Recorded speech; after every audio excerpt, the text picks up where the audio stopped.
ਮੁੰਡਿਆ। ਉਹ ਬਾਈ ਜੀ ਸਤਿ ਸ੍ਰੀ ਅਕਾਲ ਜੀ। ਸਤਿ ਸ੍ਰੀ ਅਕਾਲ ਜੀ ਬਾਈ ਜੀ 46000 ਵਾਲਾ ਜਿਹੜਾ ਪੈਕੇਜ ਮੈਂ ਲੈ ਕੇ ਗਿਆ ਸੀ ਆ ਮੁੰਡੇ ਨੂੰ ਵੀ ਦਿਓ ਜੀ। ਆ ਜਾ ਬਾਈ। ਇਹਦੇ ਵਿੱਚ ਵੀਰੇ 5 ਚੀਜ਼ਾਂ ਹੁੰਦੀਆਂ ਨੇ। ਠੀਕ ਹੈ ਬਾਈ। ਜਿਵੇਂ ਆ ਬਾਕਸ ਬੈੱਡ ਲੱਗੇ, ਕੋਈ ਵੀ ਬਾਕਸ ਬੈੱਡ ਲੈ ਸਕਦੇ ਹੋ। ਅੱਛਾ ਜੀ। ਠੀਕ ਹੈ ਜੀ। ਨਾਲ ਆ 7 ਸੀਟਰ ਸੋਫਾ ਆਊਗਾ ਜੀ। ਓਕੇ। ਠੀਕ ਹੈ ਜੀ। ਨਾਲ ਆ ਫੁੱਲ ਸਟੋਰੇਜ ਵਾਲੀ 7.5 ਦੀ ਅਲਮਾਰੀ ਹੈ ਜੀ।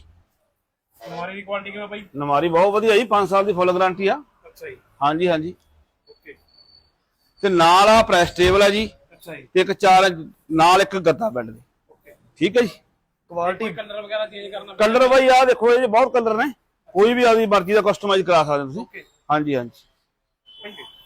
ਠੀਕ ਹੈ ਜੀ, ਠੀਕ ਹੈ। ਪੈਸੇ ਜਮਾ ਕਰਾਓ ਤੇ ਲਦਾਓ ਜੀ ਸਮਾਨ ਆਪਣਾ। ਬਾਹਰ ਲਗਾ ਦੇਣੇ ਜੀ। 10000 ਰੁਪਏ ਰੱਖ ਲਓ ਤੁਸੀਂ। ਠੀਕ ਹੈ ਜੀ। ਜਦੋਂ ਤੁਸੀਂ ਪੈਕੇਜ ਭੇਜੋਗੇ 36000 ਰੁਪਏ ਉੱਥੇ ਦੇ ਦਿਓ। ਹਾਂਜੀ ਬਾਈ ਜੀ, ਜੇ ਕਿਸੇ ਨੇ ਹੋਰ ਵੀ ਮੇਰੇ ਵੀਰ ਨੇ ਪੈਕੇਜ ਖਰੀਦਣਾਗਾ, ਇਹ ਸਾਡਾ ਐਡਰੈਸ ਰਹਿਣ ਵਾਲਾ ਜੀ good life furniture house, Bhagu road, ਗਲੀ ਨੰਬਰ 8 ਦੇ ਬਿਲਕੁਲ ਸਾਹਮਣੇ, ਬਠਿੰਡਾ।